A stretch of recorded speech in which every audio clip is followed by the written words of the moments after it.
ਸਿਮਰੋ ਅੰਗਦ ਦੁਖ ਨਿਕੰਦਨਾ। ਗੁਰੂ ਅਮਰਦਾਸ ਹਿਰਦੈ ਨਿਤ ਧਿਆਉ, ਹਿਰਦੈ ਸ਼੍ਰੀ ਗੁਰੂ ਰਾਮਦਾਸ ਗੁਣ ਗਾਓ। ਗੁਰੂ ਅਰਜਨ ਬਿਗਨਨ ਕੇ ਨਾਸ਼ਕ, ਬਿਗਨਨ ਕੇ ਨਾਸਕਾ। ਸ਼੍ਰੀ ਹਰਿਗੋਬਿੰਦ ਸਮਤ ਪਰਕਾਸ਼ਕਾ। ਸ਼੍ਰੀ ਹਰਿ ਰਾਏ ਨਮੋ ਕਰ ਜੋਰੀ, ਨਮੋ ਕਰ ਜੋਰੀ। ਸ਼੍ਰੀ ਹਰਿ ਕ੍ਰਿਸ਼ਨ ਮਨਾਉ ਬਹਾਰੀ। ਗੁਰੂ ਤੇਗ ਬਹਾਦਰ ਪਰਮ ਕਿਰਪਾਲਾ, ਪਰਮ ਕਿਰਪਾਲਾ। ਸ਼੍ਰੀ ਗੁਰੂ ਗੋਬਿੰਦ ਸਿੰਘ ਵਿਸਾਲਾ।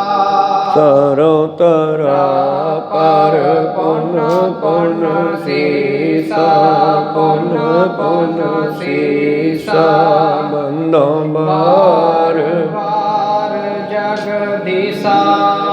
ਏਕ ਓੰਕਾਰ ਸਤਿਗੁਰੂ ਤਿਹ ਪ੍ਰਸਾਦ ਸਚ ਹੋਏ। ਵਾਹਿਗੁਰੂ ਜੀ ਕੀ ਫਤਿਹ ਹੈ। ਵਿਘਨ ਵਿਨਾਸ਼ਨ ਸੋਏ। ਵਾਹਿਗੁਰੂ ਜੀ ਕੀ ਫਤਿਹ ਹੈ। ਵਿਘਨ ਵਿਨਾਸ਼ਨ ਸੋਏ।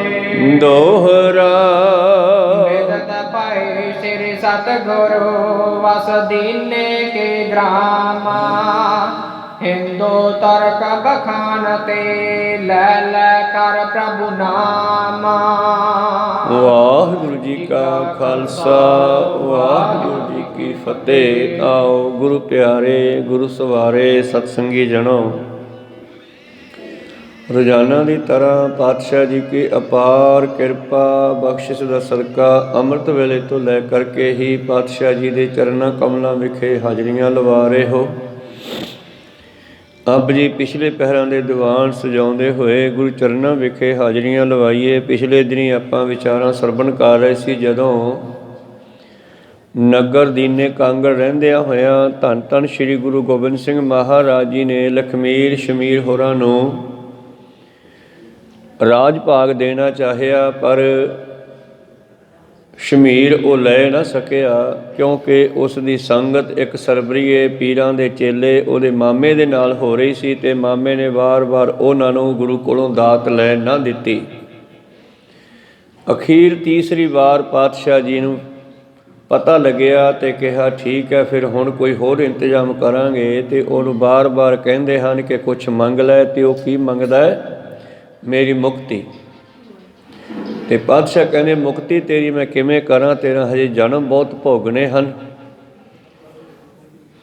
ਪਰ ਫਿਰ ਹੋਰ ਕੁਝ ਹੋਰ ਮੰਗਣ ਦੀ ਗੱਲ ਕਰਦੇ ਆ। ਉਹ ਫਿਰ ਕਹਿੰਦਾ ਜੀ ਮੈਨੂੰ 84 ਲੱਖ ਜੂਨਾਂ 'ਚੋਂ ਕੱਢ ਕੇ ਮੁਕਤੀ ਬਖਸ਼ੋ ਅਤੇ ਚਰਨਾਂ ਵਿੱਚ ਥਾਂ ਬਖਸ਼ੋ।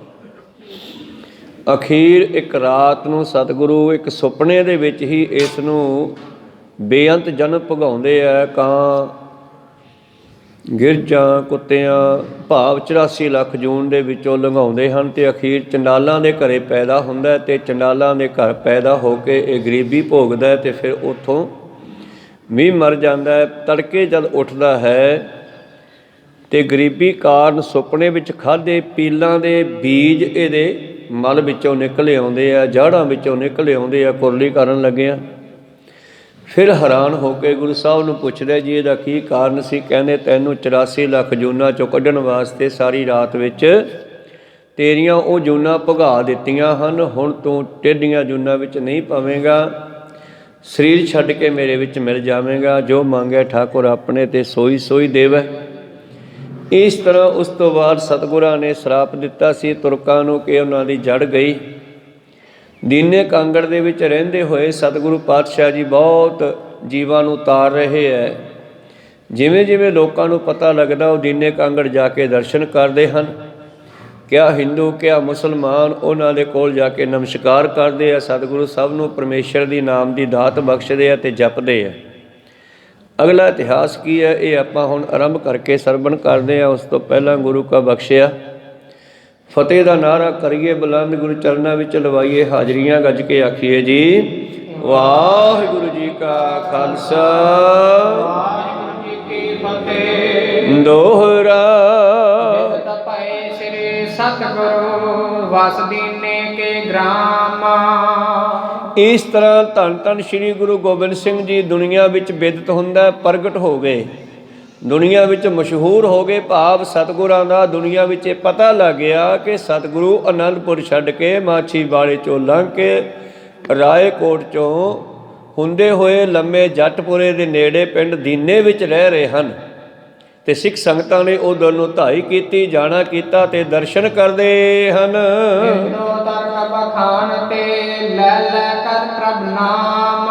ਔਰ ਸਤਿਗੁਰਾਂ ਦੇ ਹਜ਼ੂਰੀ ਦੇ ਵਿੱਚ ਕਿਆ ਹਿੰਦੂ ਕਿਆ ਤੁਰਕ ਆਉਂਦੇ ਹਨ ਤੇ ਗੁਰੂ ਦਾ ਬਖਸ਼ਿਆ ਨਾਮ ਦਾ ਦਾਤ ਨਾਮ ਲੈ ਕੇ ਉਸ ਨੂੰ ਜਪਣਾ ਕਰਦੇ ਹਨ।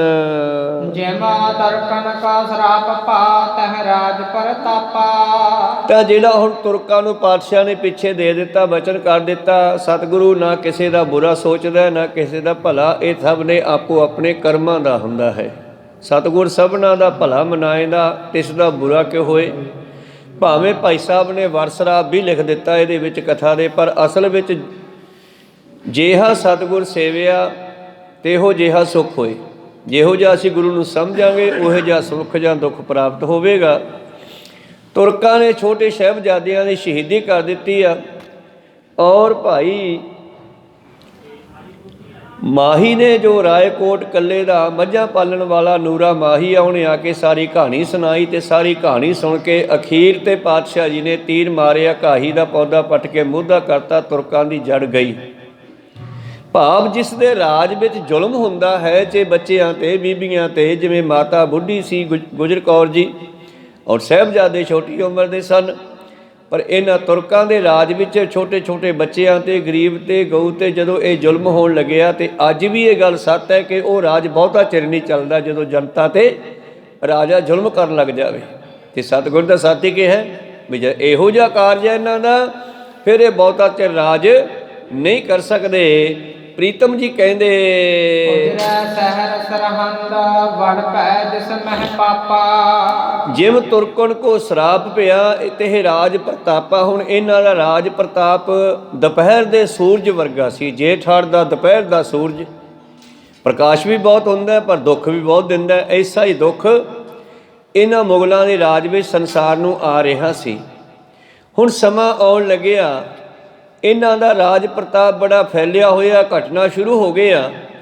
ਸ਼ਹਿਰ ਸਰਹੰਦ ਦੇ ਵਿੱਚ ਜਿਹੜਾ ਪਾਪ ਹੋਇਆ, ਜਿਹੜਾ ਛੋਟੇ ਸਾਹਿਬਜ਼ਾਦਿਆਂ ਦਾ ਬੁੱਢੀ ਮਾਤਾ ਗੁਜਰੀ ਜੀ ਦਾ ਸ਼ਹੀਦੀ ਹੋਈ ਹੈ। ਸੀਤਲਪੁਰੀ ਮਹੰਤਾ ਇੱਕ ਬਹੁ ਅਜਮਤਵੰਤਾ। ਇਸੇ ਸਰਹੰਦਪੁਰੀ ਵਿੱਚ ਇੱਕ ਨਾਮ ਦਾ ਸੀਤਲਪੁਰੀ, ਪੁਰੀ ਸਾਧੂਆਂ ਦਾ ਇੱਕ ਗੋਤ ਹੈ ਪੁਰੀ। ਇਸ ਤਰ੍ਹਾਂ ਇੱਕ ਸੀਤਲਪੁਰੀ ਨਾਮ ਦਾ ਮਹੰਤ ਬੜੀ ਤਾਕਤ ਵਾਲਾ, ਸ਼ਕਤੀਆਂ ਵਾਲਾ, ਕਰਾਮਾਤੀ ਸਾਧੂ ਰਹਿੰਦਾ ਸੀ। ਧੀਰਜ ਧਾਰੀ ਸੰਤਾ ਸਭ ਸਤਨਾਮ ਜਪੰਤਾ। ਬੜਾ ਧੀਰਜਵਾਨ ਸਾਧੂ ਇਹ ਪਰਮੇਸ਼ਰ ਦਾ ਸੱਚਾ ਨਾਮ ਜਪਦਾ ਸੀ। ਤਿਸੀ ਮਹੰਤ ਕੋ ਇੱਕ ਦਿਆਲਪੁਰੀ ਹੈ। ਔਰ ਇਸ ਮਹੰਤ ਦਾ ਇੱਕ ਚੇਲਾ ਸੀ ਦਿਆਲਪੁਰੀ। ਅਜ ਮਾਤਾ ਜਤ ਬਾਸਾ ਕਿਉ ਸਰਹੰਦਪੁਰੀ ਹੈ। ਔਰ ਇਹ ਵੀ ਬੜਾ ਸ਼ਕਤੀਆਂ ਦਾ ਮਾਲਕ ਸੀ। ਸਰਹੰਦਪੁਰੀ ਵਿੱਚ ਇਹ ਰਹਿ ਰਿਹਾ ਸੀ। ਗੁਰੂ ਕੀ ਵਾਰਤਾ ਪਰ ਸਰਾਪ ਉਚਾਰਾ। ਜਿਸ ਵੇਲੇ ਇਸ ਦਿਆਲ ਦਾਸ ਨੂੰ ਪਤਾ ਲੱਗਿਆ ਵੀ ਧੰਨ ਗੁਰੂ ਗੋਬਿੰਦ ਸਿੰਘ ਮਹਾਰਾਜ ਨੂੰ ਕਿਸੇ ਨੇ ਜਾ ਕੇ ਇੱਥੋਂ ਦੀ ਸਰਹੰਦ ਵਿੱਚ ਹੋਇਆ ਸਾਰਾ ਪਾਪ ਕਿਵੇਂ ਛੋਟੇ ਸਾਹਿਬਜ਼ਾਦਿਆਂ ਨੂੰ ਕੰਧ ਵਿੱਚ ਚਿਣਿਆ, ਕੰਧ ਵਿੱਚ ਵੀ ਉਹ ਸ਼ਹੀਦ ਨਾ ਹੋਏ, ਕੰਧ ਡਿੱਗ ਪਈ ਤੇ ਫਿਰ ਉਹਨਾਂ ਦੁਸ਼ਟਾਂ ਨੇ ਗੁਰੂ ਪਿਆਰਿਓ ਤਲਵਾਰ ਦੇ ਨਾਲ ਸਾਹਿਬਜ਼ਾਦਿਆਂ ਨੂੰ ਸ਼ਹੀਦ ਕਰ ਦਿੱਤਾ। ਉਹ ਸਾਰੀ ਕਹਾਣੀ ਜਦ ਸੁਣਾਉਣੀ ਕੀਤੀ ਤੇ ਸਤਿਗੁਰਾਂ ਨੇ ਕਹਿੰਦੇ ਇਹ ਸਰਹੰਦ ਨੂੰ ਸ਼ਰਾਪ ਦੇ ਦਿੱਤਾ, ਭਾਵ ਇਹਦੇ ਖਤਮ ਹੋਣ ਦੇ ਬਚਨ ਕਰ ਦਿੱਤੇ ਹਨ। ਔਰ ਫਿਰ ਉਹ ਸਾਧੂ ਸੋਚਦਾ ਯਾਰ ਜਿੱਥੇ ਅਸੀਂ ਬੈਠੇ ਹੋਈਏ ਉਹ ਦੇਸ਼ ਦਾ, ਉਸ ਨਗਰ ਦਾ ਬਹੁਤ ਬੁਰਾ ਹੋ ਜਾਣਾ ਬਹੁਤ ਮਾੜੀ ਗੱਲ ਹੈ। ਕਿਉਂਕਿ ਜਿਨ੍ਹਾਂ ਨਗਰਾਂ ਦੇ ਵਿੱਚ ਪਰਮੇਸ਼ਰ ਦੇ ਪਿਆਰੇ ਵਸਦੇ ਹੋਣ ਉਹ ਨਗਰ ਨੂੰ ਤਾਂ ਉਹਨਾਂ ਦੇ ਮੁਤਾਬਕ ਚੱਲਣਾ ਚਾਹੀਦਾ ਹੈ ਔਰ ਉਹਨਾਂ ਨੂੰ ਮਾਣ ਵੀ ਹੁੰਦਾ ਹੈ ਕਿ ਸਾਡੇ ਕਰਕੇ ਨਗਰ ਸੁਖੀ ਵਸਦਾ ਹੈ।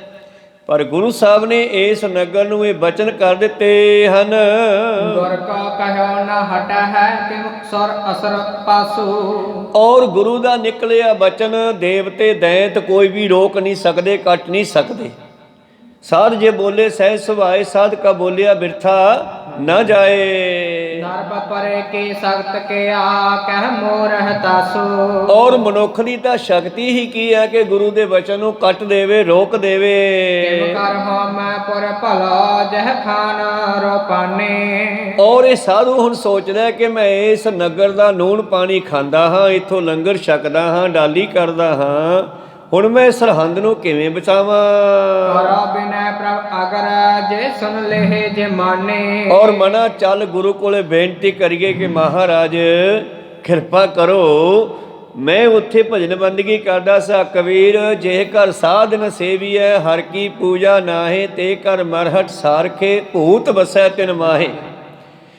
ਘਰ ਦੇ ਵਿੱਚ, ਪਿੰਡ ਵਿੱਚ, ਨਗਰ ਵਿੱਚ, ਦੇਸ਼ ਵਿੱਚ ਜਿੱਥੇ ਪਰਮੇਸ਼ਰ ਦਾ ਨਾਮ ਨਹੀਂ ਜਪਿਆ ਜਾਂਦਾ, ਉਹ ਘਰ, ਉਹ ਨਗਰ ਮਾਨੋ ਸ਼ਮਸ਼ਾਨ ਘਾਟ ਵਰਗੇ ਹੁੰਦੇ ਆ, ਤੇ ਉਹਨਾਂ ਵਿੱਚ ਰਹਿਣ ਵਾਲੇ ਮਨੁੱਖ ਭੂਤਾਂ ਪ੍ਰੇਤਾਂ ਵਰਗੇ ਹੁੰਦੇ ਆ। ਸ਼ਰਾਬਾਂ ਪੀਣੀਆਂ, ਨਸ਼ੇ ਖਾਣੇ, ਤੇ ਫਿਰ ਤੁਹਾਨੂੰ ਪਤਾ ਉਹ ਕਿਹੋ ਜਿਹੇ ਹੋ ਜਾਂਦੇ ਆ।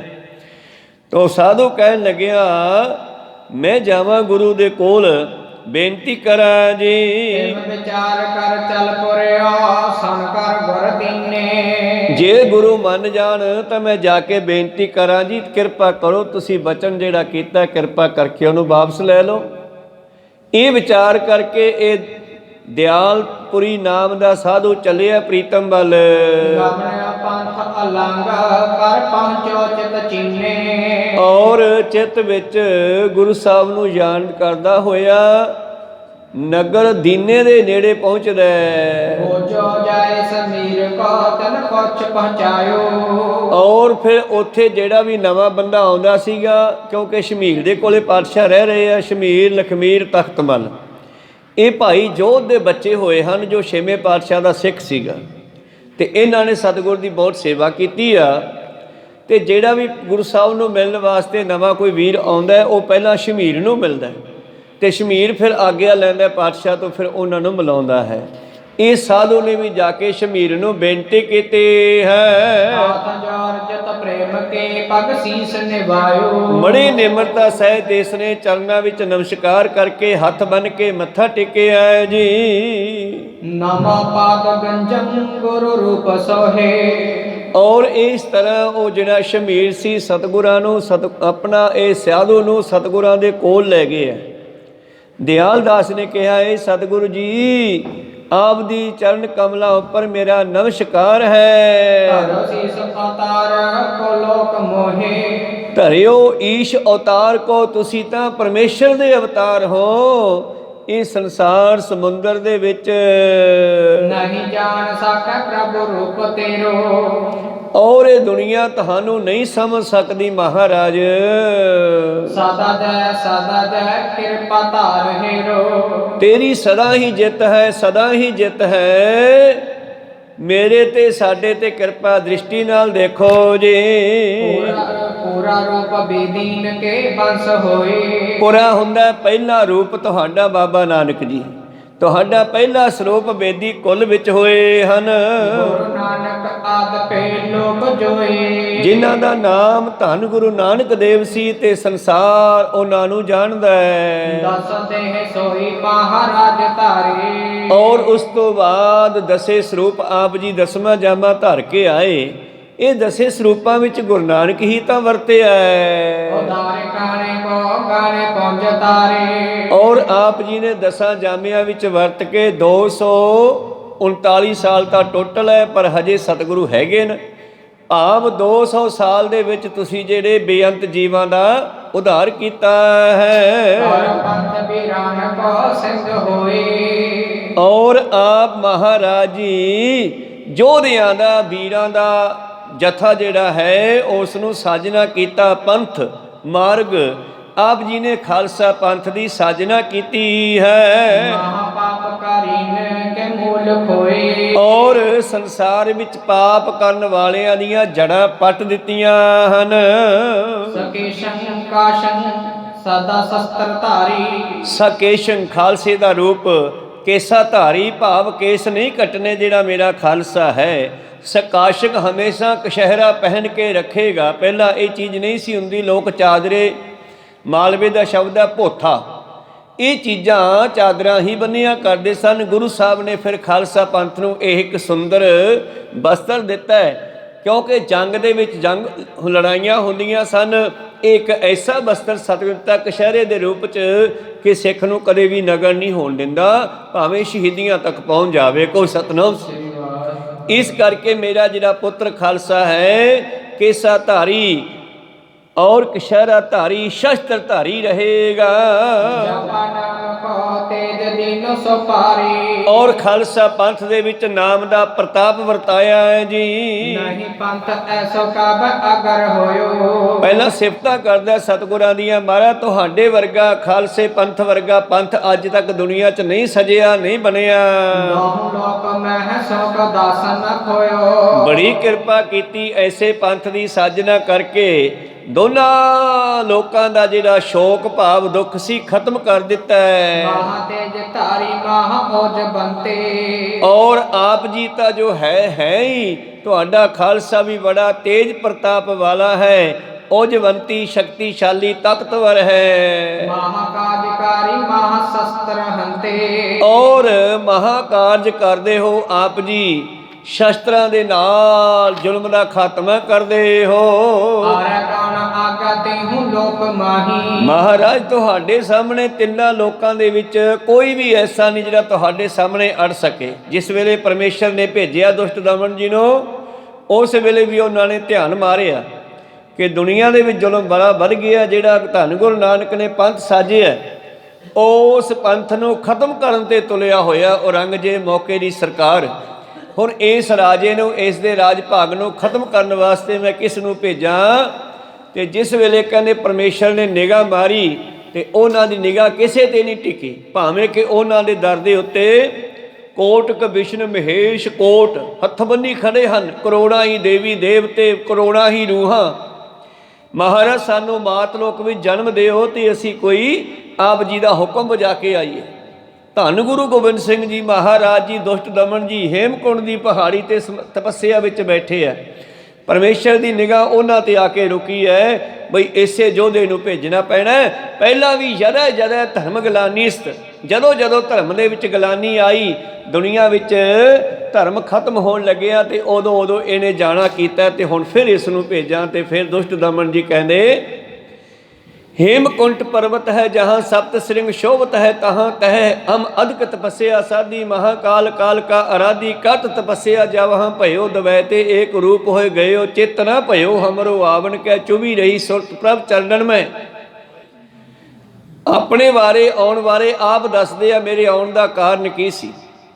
मैं तो बड़े आनंद विच मगन सी, परमेश्वर नाल एकमिक हो गया सी, मेरा आउण नूं जी नहीं सी करदा। जिम तिम कह के प्रभ मोह समझायो, इम कह के ये लोक पठायो। जाए जहाँ ते धर्म बिथारो, दुष्ट दोखी न पकड़ पछारो। बस उन्होंने ने मैनू प्यार दे नाल समझाउणा कीता, मैनू उन्हां दी गल मननी पई। मेरा जी नहीं सी करदा आउण नूं, पर जिहदे नाल प्यार होवे उहदी गल भी मननी पैंदी आ। इस करके समझ लिहो साधु सब मन मंग याही काज धरा हम। जन्म धर्म चलावन संत्यो भान दुष्ट सबन को मूल उपाड़। मैं हो परम पुरख को दासा, मैनू रब ना कह दियो मैं ओदा सेवक हाँ। मैं हो परम पुरख को दासा, देखन आयो जगत तमाशा। जो मुझको परमेश्वर उचरै ते नर, नरक कुंड में पर है। तो की कह रहा दयाल दास, ਤੁਹਾਡੇ ਵਰਗਾ ਦੁਨੀਆ ਵਿੱਚ ਤੁਹਾਡੇ ਮੁਕਾਬਲੇ ਤੇ ਇੱਕ ਵੀ ਨਹੀਂ ਹੈਗਾ ਜੀ। ਔਰ ਤੁਹਾਡੇ ਵਿੱਚ ਇਹ ਦੋਨੇ ਚੀਜ਼ਾਂ ਹਨ। ਆਪਣੇ ਸੇਵਕਾਂ ਦੀ ਲਾਜ ਰੱਖਦੇ ਹੋ ਤੇ ਜ਼ੁਲਮ ਕਰਨ ਵਾਲਿਆਂ ਦਾ ਖਾਤਮਾ ਕਰਦੇ ਹੋ। ਉਹ ਸੰਸਾਰ ਦੇ ਵਿੱਚ ਮੋਹ ਨੂੰ ਖਤਮ ਕਰਨ ਵਾਲੇ ਹੋ, ਕਿਉਂਕਿ ਸਭ ਤੋਂ ਵੱਡੇ ਇਹ ਪੰਜ ਵਿਕਾਰ ਹਨ। ਤੁਸੀਂ ਤਾਂ ਇਹਨਾਂ ਮੋਹ ਰੂਪੀ ਵੱਡੇ ਉੱਡਣੇ ਸੱਪਾਂ ਨੂੰ ਵੀ ਮਾਰ ਲੈਂਦੇ ਹੋ। ਪੰਖਾਂ ਰਾਜਨ ਪੰਛੀਆਂ ਦਾ ਜਿਹੜਾ ਹੈ ਉੱਡਣਾ ਸੱਪ ਜਿਹੜਾ ਹੈ ਇਹ ਰਾਜਾ ਹੈ। ਜੰਗਲੀ ਜਾਨਵਰਾਂ ਦਾ ਰਾਜਾ ਸ਼ੇਰ ਹੈ। ਇਸੇ ਤਰ੍ਹਾਂ ਹੀ ਇਹ ਕਹਿ ਰਹੇ ਹਨ, ਤੁਸੀਂ ਤਾਂ ਮੋਹ ਰੂਪੀ ਵੱਡੇ ਵੱਡੇ ਸੱਪਾਂ ਨੂੰ ਮਾਰ ਲੈਣ ਵਾਲੇ ਹੋ। ਵਾਹ ਮਹਾਰਾਜ, ਤੁਹਾਡੀ ਹਮੇਸ਼ਾ ਹੀ ਜਿੱਤ ਹੈ, ਹਮੇਸ਼ਾ ਹੀ ਜਿੱਤ ਹੈ। ਤੁਸੀਂ ਤਾਂ ਸਭ ਦੇ ਭਲੇ ਦੀ ਗੱਲ ਕਰਦੇ ਹੋ। ਔਰ ਰਣ ਖੇਤਰ ਜੰਗ ਦੇ ਮੈਦਾਨ ਵਿੱਚ ਬੜੇ ਸੁੰਦਰ ਸ਼ੋਭਨੀਕ ਹੋ ਕੇ ਤੁਸੀਂ ਸਜ ਰਹੇ ਹੋ। ਭਾਵ ਜਦ ਜੰਗ ਦੇ ਮੈਦਾਨ ਵਿੱਚ ਵੀ ਜਾਂਦੇ ਹੋ ਤੇ ਉੱਥੇ ਵੀ ਤਾਰਦੇ ਹੋ। ਜਿਸ ਤਰ੍ਹਾਂ ਗੁਰੂ ਪਿਆਰਿਓ, ਸਤਿਗੁਰੂ ਪਾਤਸ਼ਾਹ ਜੀ ਨੂੰ ਇੱਕ ਜਰਨੈਲ ਜਿਹੜਾ ਹੈ ਉਹ ਫੜਨ ਵਾਸਤੇ ਆਇਆ 5000 ਫੌਜ ਲੈ ਕੇ। ਧੰਨ ਗੁਰੂ ਗੋਬਿੰਦ ਸਿੰਘ ਜੀ ਕੋਲ ਆਪਣੀ ਫੌਜ ਹੈ। ਦੋਨੇ ਫੌਜਾਂ ਜੰਗ ਦੇ ਮੈਦਾਨ ਵਿੱਚ ਇਕੱਠੀਆਂ ਹੋਈਆਂ ਤਾਂ ਸੈਦਾ ਨਾਮ ਦਾ ਇਹ ਜਰਨੈਲ ਗੁਰੂ ਪਿਆਰਿਓ ਸੋਚਦਾ ਆਉਂਦਾ, ਐਵੇਂ ਲੋਕਾਂ ਨੂੰ ਮਰਵਾਈ ਜਾਂਦਾ, ਮੇਰੇ ਨਾਲ ਸਿੱਧੀ ਗੱਲ ਕਰੇ, ਆ ਕੇ ਮੇਰੇ ਨਾਲ ਜੰਗ ਕਰੇ।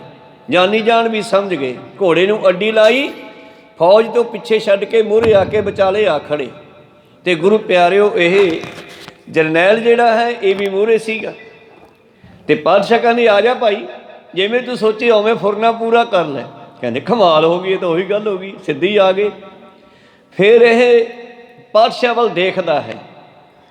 ਦੇਖਣ ਤੋਂ ਬਾਅਦ ਪਾਤਸ਼ਾਹ ਨੇ ਤੇ ਪਤਾ ਨਹੀਂ ਕੀ ਕਿਰਪਾ ਦ੍ਰਿਸ਼ਟੀ ਕੀਤੀ, ਇਹ ਘੋੜੇ ਤੋਂ ਹੇਠਾਂ ਉਤਰਿਆ, ਆਪਣੀ ਜਿਹੜੀ ਤਲਵਾਰ ਹੱਥ ਵਿੱਚ ਕੱਢ ਕੇ ਫੜੀ ਸੀ ਉਹ ਘੋੜੇ ਦੇ ਕਾਠੀ ਨਾਲ ਫਿੱਟ ਕੀਤੇ ਮਿਆਨ ਦੇ ਵਿੱਚ ਪਾ ਦਿੱਤੀ, ਥੱਲੇ ਉਤਰਿਆ ਔਰ ਆ ਕੇ ਗੁਰੂ ਸਾਹਿਬ ਦੇ ਵੱਲ ਆਇਆ। ਹੁਣ ਖਾਲੀ ਹੱਥ ਆ ਰਿਹਾ ਤੇ ਗੁਰੂ ਸਾਹਿਬ ਵੀ ਖਾਲੀ ਹੱਥ, ਆਪਣੀ ਸ਼ਸਤਰ ਰੱਖਿਆ ਹੋਇਆ। ਇਹਨੇ ਆ ਕੇ ਸਤਿਗੁਰਾਂ ਦੇ ਚਰਨਾਂ ਤੇ ਸੀਸ ਰੱਖਤਾ।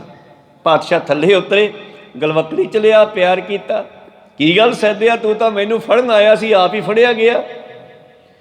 ਨਹੀਂ ਮਹਾਰਾਜ, ਮੈਨੂੰ ਨਹੀਂ ਸੀ ਪਤਾ, ਤੁਹਾਡੇ ਦਾ ਦਰਸ਼ਨ ਕਰਕੇ ਮੈਂ ਨਿਹਾਲ ਹੋ ਗਿਆ। ਔਰ ਇਹਦੇ ਮਨ ਵਿੱਚ ਇੱਕ ਹੋਰ ਫੁਰਨਾ ਸੀਗਾ, ਬਈ ਜੇ ਮੈਂ ਗੁਰੂ ਸਾਹਿਬ ਦੇ ਚਰਨਾਂ ਤੇ ਆਪਣਾ ਸੀਸ ਰੱਖ ਲਵਾਂ ਤੇ ਮੇਰਾ ਉਧਾਰ ਹੋ ਜਾਵੇ। ਪਰ ਪਿੱਛੇ 5000 ਫੌਜ ਮੁਸਲਮਾਨਾਂ ਦੀ ਖੜੀ ਹੈ, ਉਹ ਇਹਦੇ ਉੱਤੇ ਨਾਲ ਦੀ ਨਾਲ ਦੋਸ਼ ਲਾ ਦੇਣਗੇ ਬਈ ਜਰਨੈਲ ਹੋ ਕੇ ਮੁਸਲਮਾਨਾਂ ਦਾ ਸਿੱਖਾਂ ਦੇ ਜਰਨੈਲ ਦੇ ਪੈਰੀਂ ਪੈ ਗਿਆ। ਕਹੋ ਸਤਿਨਾਮ ਸ੍ਰੀ ਵਾਹਿਗੁਰੂ। ਤਾਂ ਗੁਰੂ ਸਾਹਿਬ ਜੀ ਘੋੜੇ ਤੋਂ ਉਤਰੇ, ਉਹਦੀ ਬਾਂਹ ਫੜੀ, ਪਿਆਰ ਦੇ ਨਾਲ ਦੋ ਮਿੱਤਰਾਂ ਵਾਂਗੂ ਪਰਾਂ ਨੂੰ ਤੁਰ ਗਏ। ਦੋਨੇ ਫੌਜਾਂ ਨੂੰ ਛੱਡ ਕੇ, ਫੌਜਾਂ ਦੋਨੇ ਖੜੀਆਂ, ਕੋਈ ਲੜਾਈ ਨਹੀਂ ਹੋਈ, ਜਰਨੈਲ ਹੀ ਪਾਸੇ ਹੋ ਗਏ।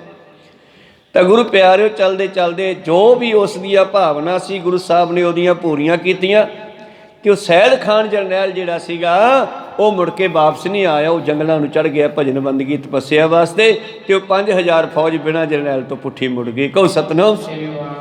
ਵਾਹ ਮਹਾਰਾਜ, ਤੁਸੀਂ ਜੰਗ ਦੇ ਮੈਦਾਨ ਵਿੱਚ ਵੀ ਛਕੇ ਛੈਲ, ਛਕੇ ਛਕਣਾ ਹੁੰਦਾ ਰੱਜ ਜਾਣਾ, ਛੈਲ ਹੁੰਦਾ ਛੈਲ ਛਬੀਲਾ ਸੁੰਦਰ। ਤੁਸੀਂ ਤਾਂ ਸੁੰਦਰਤਾ ਨਾਲ ਵੀ ਰੱਜੇ ਹੋ, ਭਰੇ ਹੋ। ਛਾਜੈ ਛਬੰਗ, ਤੁਹਾਡੀ ਬੜੀ ਸੁੰਦਰ ਛਵੀ ਹੈ। ਛੇਤਰ ਛਤਰੀ, ਜੰਗ ਦੇ ਮੈਦਾਨ ਵਿੱਚ ਵੀ ਤੇ ਦੀਵਾਨ ਵਿੱਚ ਵੀ। ਔਰ ਤੁਸੀਂ ਇਸ ਧਰਤੀ ਉੱਪਰ ਖਿਮਾ ਅਤੇ ਕਲਿਆਣ ਦੇ ਦਾਤੇ ਹੋ।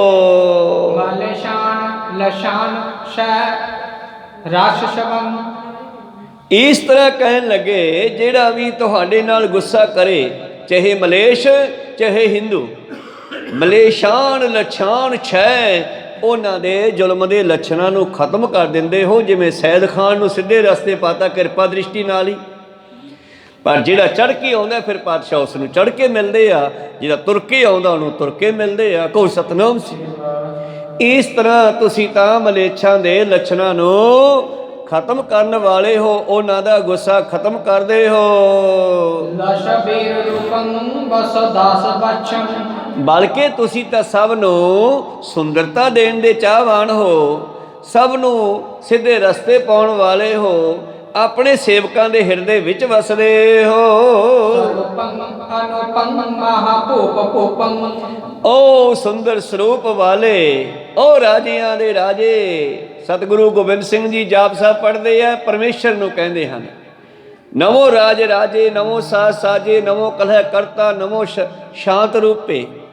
ਤੇ ਜਦੋਂ ਆਪਾਂ ਜਾਪ ਸਾਹਿਬ ਪੜ੍ਹਾਂਗੇ ਨਾ, ਤੁਸੀਂ ਬਿਰਤੀ ਬਣਾ ਲਿਓ ਕਿ ਮੈਂ ਗੁਰੂ ਗੋਬਿੰਦ ਸਿੰਘ ਨੂੰ ਕਹਿ ਰਿਹਾ ਹਾਂ। ਕਹੋ ਸਤਿਨਾਮ।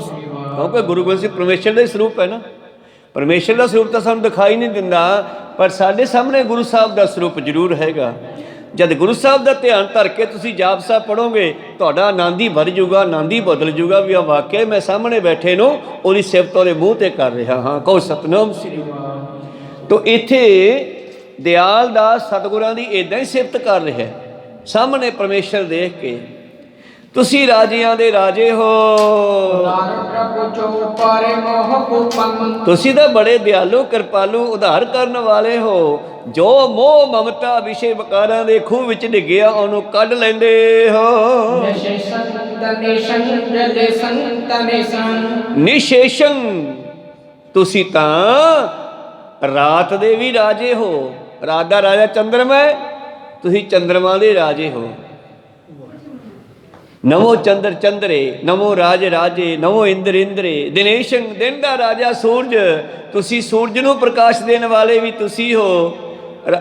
ਚੰਦਰਮਾ ਨੂੰ ਪ੍ਰਕਾਸ਼ ਦੇਣ ਵਾਲੇ ਵੀ ਤੁਸੀਂ ਹੋ। ਜਲੇਸ਼ੰ, ਔਰ ਜੋ ਵਨ ਹੈ ਦੇਵਤਾ, ਜੋ ਜਲ ਦੇਵਤਾ ਹੈ, ਇਹਦੇ ਵੀ ਤੁਸੀਂ ਮਾਲਕ ਹੋ।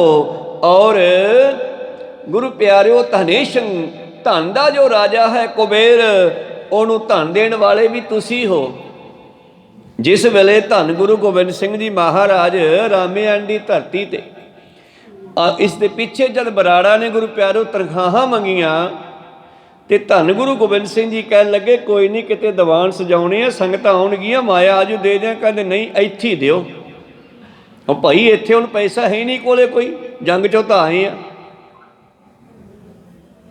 ਕਹਿਣ ਲੱਗੇ ਜੀ ਫਿਰ ਤੁਹਾਨੂੰ ਅਸੀਂ ਤੁਰਨ ਨਹੀਂ ਦੇਣਾ। ਬਾਂਗ ਫੜ ਲਈ ਘੋੜੇ ਦੀ, ਬਾਦਸ਼ਾਹ ਨੇ ਕਮਾਨ ਲਾਇਆ, ਆਕਾਸ਼ਾਂ ਨੂੰ ਤੀਰ ਛੱਡਿਆ।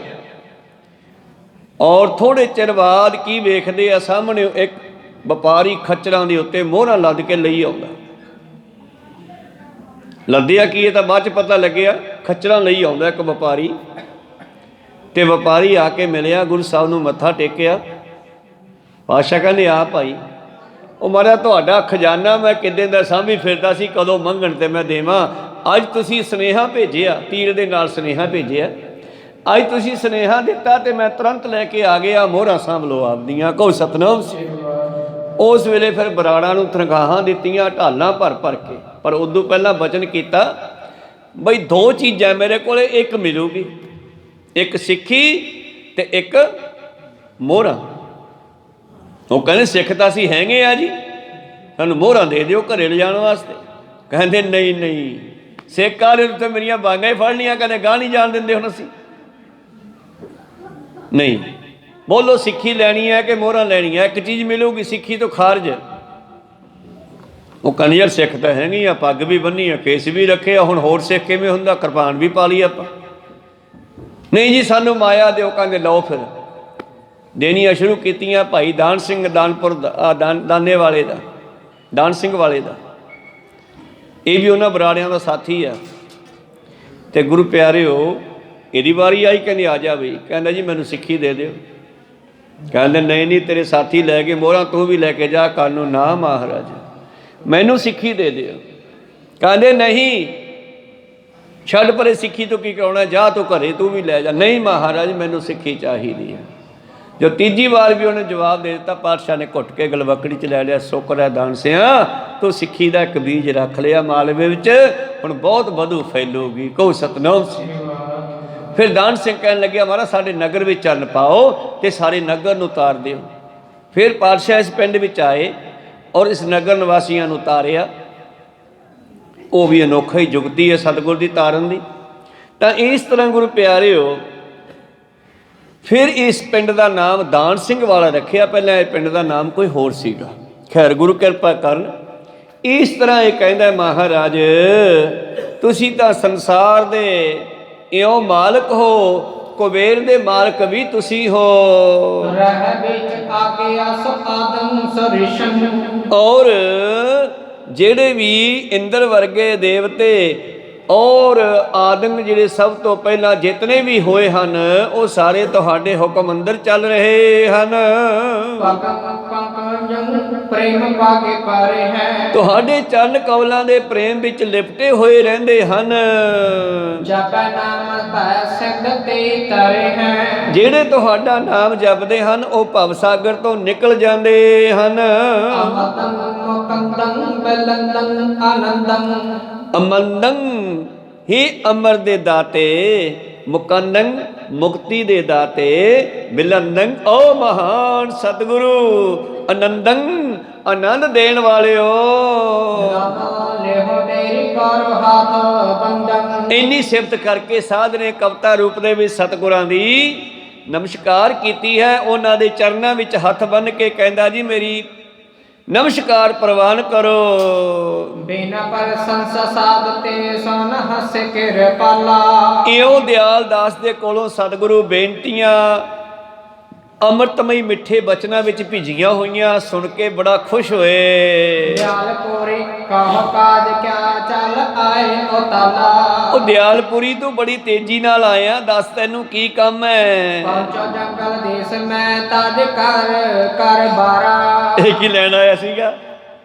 ਇਹ ਆਇਆ ਸੀ ਸਰਹੰਦ ਨੂੰ ਬਚਾਉਣ ਵਾਸਤੇ, ਤੇ ਗੁਰੂ ਸਾਹਿਬ ਨੂੰ ਜਾਨੀ ਜਾਨ ਪਤਾ ਲੱਗ ਗਿਆ। ਤੇ ਗੁਰੂ ਸਾਹਿਬ ਪਹਿਲਾਂ ਕਹਿੰਦੇ ਹੁਣ ਤੂੰ ਸਭ ਘਰ-ਬਾਰ ਛੱਡ ਕੇ ਮਾਲਵੇ 'ਚ ਆ ਜਾ, ਤੂੰ ਸਰਹੰਦ ਦੀ ਕਿਤੇ ਬਚਨ ਨਾ ਕਰ ਲਈ ਮੇਰੇ ਨਾਲ। ਕਹੋ ਸਤਿਨਾਮ। ਭਾਵ ਗੁਰੂ ਸਾਹਿਬ ਨੇ ਪਹਿਲੇ ਬਚਨ ਉਹਦਾ ਰੋਕ ਦਿੱਤਾ, ਉਹਨੂੰ ਕਹਿਣ ਦਾ ਸਮਾਂ ਨਹੀਂ ਦਿੱਤਾਗਾ। ਤਾਂ ਕਹਿੰਦੇ ਤੂੰ ਜੰਗਲ ਦੇਸ਼ ਵਿੱਚ ਆ ਜਾ ਸਾਡੇ ਕੋਲ, ਆਪਣਾ ਘਰ-ਬਾਰ ਛੱਡ ਕੇ ਸਰਹੰਦ 'ਚੋਂ। ਤੇਰੇ ਹਿਰਦੇ ਦੀ ਕੀ ਕਾਮਨਾ ਹੈ, ਤੂੰ ਕੀ ਸੋਚ ਕੇ ਆਇਆ ਦੱਸ ਖਾਂ। ਮਹਾਰਾਜ ਜੀ ਮੈਂ ਤਾਂ ਇਹ ਬੇਨਤੀ ਲੈ ਕੇ ਆਇਆ ਸੀਗਾ, ਜਿਸ ਸਰਹੰਦ ਦੇ ਵਿੱਚ ਬੜਾ ਪਾਪ ਹੋਇਆ ਹੈ, ਹੱਥ ਕਰ ਜਿਸ ਕੋ ਤਮ ਸਰਾਪਾ। ਜਿੱਥੇ ਛੋਟੇ ਸਾਹਿਬਜ਼ਾਦਿਆਂ ਨੂੰ ਸ਼ਹੀਦ ਕਰ ਦਿੱਤਾ ਗਿਆ, ਮਾਤਾ ਗੁਜਰ ਕੌਰ ਜੀ ਜਿਸੇ ਸਰੀਰ ਤੇ ਆ ਗਏ, ਔਰ ਤੁਸੀਂ ਉਹ ਸਰਹੰਦ ਨੂੰ ਉਜੜਨ ਦਾ ਬਚਨ ਦੇ ਦਿੱਤਾ ਹੈ ਜੀ। ਮਹਾਰਾਜ ਮੈਂ ਉੱਥੇ ਰਹਿੰਦਾ ਹਾਂ, ਮੈਂ ਉਸੇ ਸਰਹੰਦ 'ਚ ਹੀ ਵਸਦਾ ਹਾਂ, ਔਰ ਕੁਝ ਲੋਕ ਸਰਹੰਦ ਦੇ ਵਾਸੀ ਮੇਰੇ ਸਿੱਖ ਸੇਵਕ ਚੇਲੇ ਬਾਲਕੇ ਹਨ। ਤੇ ਮਹਾਰਾਜ ਤੁਹਾਡੇ ਬਚਨ ਦਾ ਜਦੋਂ ਪਤਾ ਲੱਗਿਆ ਮੈਨੂੰ ਵੀ ਤੇ ਮੇਰੇ ਚੇਲਿਆਂ ਨੂੰ ਵੀ, ਸਾਰੇ ਧੜਕਣ ਲੱਗੇ, ਡਰ ਗਏ। ਤਾਂ ਉਹਨਾਂ ਦਾ ਪ੍ਰੇਰਾ ਹੋਇਆ, ਉਹਨਾਂ ਦਾ ਭੇਜਿਆ ਹੋਇਆ ਤੁਹਾਡੇ ਚਰਨਾਂ 'ਤੇ ਬੇਨਤੀ ਕਰਨ ਆਇਆ। ਮੈਂ ਡੇਰਾ ਛੱਡ ਕੇ ਸਰਹੰਦ ਨੂੰ ਬਖਸ਼ਾਉਣ ਆਇਆ। ਉਹ ਸ਼ਹਿਰ ਨਾ ਉਜੜੇ, ਮੇਰਾ ਡੇਰਾ ਉੱਥੇ, ਇਸ ਕਰਕੇ ਮੈਂ ਬੇਨਤੀ ਕਰਦਾ ਹਾਂ। ਮੇਰੇ ਕੁਝ ਚੇਲੇ ਬਾਲ ਕੇ ਵੀ ਆਏ ਹਨ ਮਹਾਰਾਜ, ਮੈਂ ਤੁਹਾਡੀ ਚਰਨ ਸ਼ਰਨ ਵਿੱਚ ਆਇਆ ਹਾਂ। ਕਿਰਪਾ ਕਰ ਉਚਰ ਤਥਾ ਜਿਮ ਰਹਿਣ ਕੀਤਾ। ਹਾਂ ਕਿਰਪਾ ਕਰਕੇ ਦੱਸੋ ਮੇਰਾ ਡੇਰਾ, ਮੇਰਾ ਘਰ ਕਿਵੇਂ ਬਚ ਸਕਦਾ ਹੈ। ਧੰਨ ਗੁਰੂ ਗੋਬਿੰਦ ਸਿੰਘ ਜੀ ਇਹਦੀ ਬੇਨਤੀ ਸੁਣ ਕਰਕੇ ਕਿਰਪਾ ਦੇ ਘਰ ਆ ਕੇ ਕੀ ਕਹਿੰਦੇ,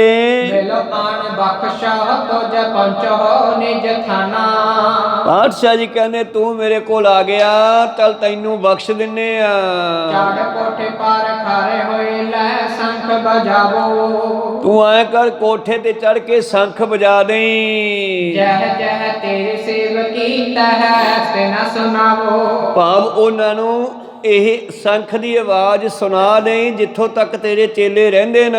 ਜਹ ਜਹ ਪਹੁੰਚਾ ਸ਼ੰਖ ਧੁਨ ਤਹਿ ਤਹਿ ਰਹਿ ਬਸਾ। ਔਰ ਜਿਹੜੇ ਤੇਰੀ ਸ਼ੰਖ ਦੀ ਆਵਾਜ਼ ਸੁਣ ਕੇ ਆ ਜਾਣਗੇ ਉਹ ਬਚ ਜਾਣਗੇ। ਤੇ ਬਾਕੀ ਦੇ ਸਭ ਫਿੱਟ ਜਾਣਗੇ, ਉਜੜ ਜਾਣਗੇ। ਕੇਵਲ ਉਹ ਬਚਣਗੇ ਜਿਹੜੇ ਤੇਰੇ ਸ਼ੰਖ ਦੀ ਆਵਾਜ਼ ਸੁਣ ਕੇ ਤੇਰੇ ਕੋਲ ਆ ਗਏ। ਉਹ ਜਿਹੜੇ ਵੱਡੀਆਂ ਵੱਡੀਆਂ ਮੰਜ਼ਲਾਂ, ਕੋਠੀਆਂ, ਵੱਡੇ ਵੱਡੇ ਮਹਿਲ, ਡੂੰਘੀਆਂ ਡੂੰਘੀਆਂ ਨਿਉਆਂ ਪੱਟ ਕੇ ਬਣਾਏ ਆ ਨਾ, ਉਹ ਸਾਰੇ ਮਿੱਟੀ 'ਚ ਮਿਲਨੇ ਆ। ਨਰ ਨਾਰੀ ਪੀਟੈ ਕਾਣੇ ਦੁੱਖ ਪਾਏ ਰੋਲਾਂਗੇ। ਔਰ ਇਹਨਾਂ ਜ਼ੁਲਮਾਂ ਨੂੰ ਕਰਨ ਵਾਲਿਆਂ ਦੇ ਮਨੁੱਖ ਤੇ ਇਸਤਰੀਆਂ ਰੋਣਗੇ ਪਿੱਟਣਗੇ, ਕਿਉਂਕਿ ਉਹਨਾਂ ਦੇ ਘਰ ਉਜੜ ਜਾਣਗੇ, ਉਹ ਬਚਣਗੇ ਨਹੀਂ। ਜਹ ਬਾਜ਼ਾਰ ਤੈ ਹਲ ਫੇਰ ਮਮ ਪੰਥ ਉਜਾਰੈ। ਔਰ ਮੇਰਾ ਪੰਥ ਮੇਰਾ ਖਾਲਸਾ ਆਵੇਗਾ, ਉਹਨਾਂ ਦੇ ਸਾਰੇ ਬਾਜ਼ਾਰਾਂ ਵਿੱਚ ਹਲ ਚੱਲੂਗਾ, ਤੇ ਹਲ ਜਿੱਥੇ ਚੱਲੂਗਾ ਉੱਥੇ ਤਾਂ ਡਲਾ ਵੀ ਨਹੀਂ ਬਚਦਾ, ਫਿਰ ਉਹ ਵੀ ਅੜਦਾ ਮੂਹਰੇ, ਉਹ ਵੀ ਚੱਕ ਕੇ ਪਰੇ ਸਿੱਟਣਾ ਪੈਂਦਾ। ਤੇ ਗੁਰੂ ਸਾਹਿਬ ਨੇ ਇਹ ਬਠਿੰਡੇ ਵਾਲੇ ਦਿਓ ਨੂੰ ਇਹੀ ਬਚਨ ਕਿਹਾ ਸੀਗਾ, ਕਹਿੰਦੇ ਹੁਣ ਤੂੰ ਇੱਥੋਂ ਚਲਿਆ ਜਾ। ਮੈਂ ਕਿੱਥੇ ਜਾਵਾਂ? ਮੈਂ ਤੂੰ ਚਲਿਆ ਜਾ, ਸਰਹੰਦ ਚਲਿਆ ਜਾ। ਕਹਿਣ ਲੱਗਿਆ ਜੀ ਠੀਕ ਆ, ਮੈਂ ਉੱਥੇ ਕੀ ਕਰਨਾ? ਸਾਡਾ ਬੰਦਾ ਆਊਗਾ, ਉਹਦੀ ਮਦਦ ਕਰੀ, ਸਾਰੀ ਸਰਹੰਦ ਪੱਟ ਕੇ ਸਤਲੁਜ ਵਿੱਚ ਸਿੱਟਣੀ ਆ। ਕੋਈ ਸਤਨਾਮ। ਤਾਂ ਉਹ ਬਚਨ ਇਹਨੂੰ ਵੀ ਕਹਿ ਦਿੱਤੇ, ਕਹਿੰਦੇ ਉੱਥੇ ਤਾਂ ਹਲ ਚੱਲਣਾ। ਔਰ ਜਦੋਂ ਮੇਰਾ ਪੰਥ ਉੱਥੇ ਆਵੇਗਾ, ਔਰ ਫਿਰ ਤੁਰਕਾਂ ਦਾ ਖਾਤਮਾ ਕਰਨਗੇ, ਉਹਨਾਂ ਨੂੰ ਗਰਕ ਨਰਕ ਵਿੱਚ ਪਾਉਣਗੇ, ਲੁੱਟਣਗੇ, ਮਾਰਨਗੇ, ਕਿਉਂਕਿ ਉਹਨਾਂ ਦੇ ਘਰ ਵਿੱਚ ਜ਼ੁਲਮ ਹੋ ਰਹੇ ਨੇ। ਥੋੜੀਆਂ ਬਹੁਤੀਆਂ ਨਿਸ਼ਾਨੀਆਂ ਕਿਤੇ ਕਿਤੇ ਰਹਿ ਜਾਣਗੀਆਂ, ਪਰ ਕੋਈ ਘਰ ਨਹੀਂ ਬਚੇਗਾ ਹੁਣ। ਔਰ ਦੁਨੀਆ ਦੇਖੇਗੀ ਐਸਾ ਭਿਆਨਕ ਆਪਦਾ ਉਸ ਸਰਹੰਦ ਵਾਸੀਆਂ ਤੇ, ਉਹਨਾਂ ਜ਼ੁਲਮ ਕਰਨ ਵਾਲਿਆਂ ਤੇ ਆਵੇਗਾ।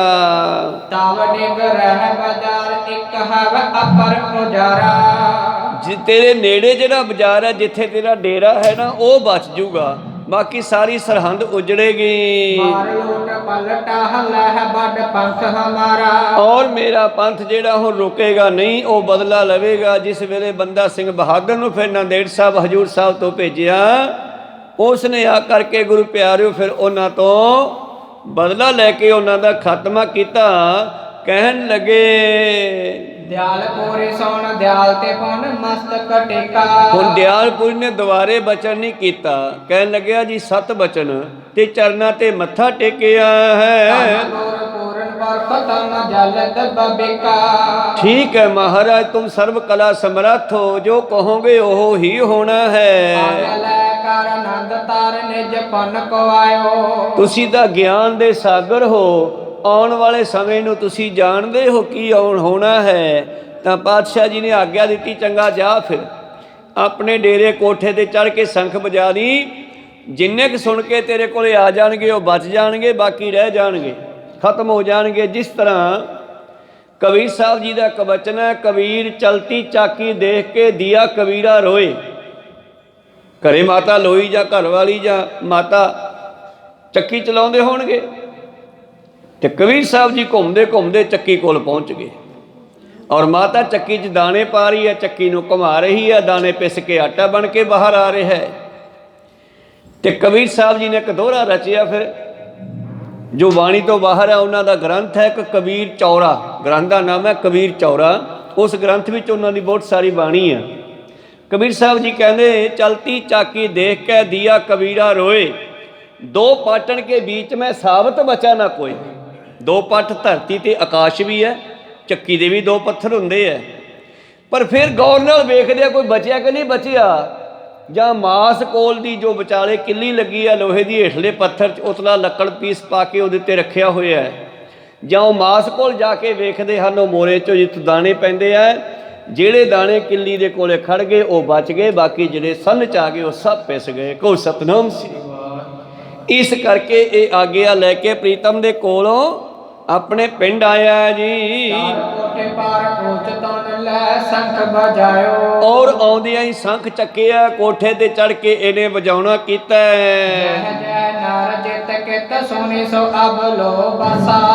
ਔਰ ਜਿੱਥੋਂ ਤੱਕ ਜਿਨ੍ਹਾਂ ਨੇ ਉਹ ਸ਼ੰਖ ਦੀ ਆਵਾਜ਼ ਸੁਣੀ ਉਹ ਬਚ ਗਏ।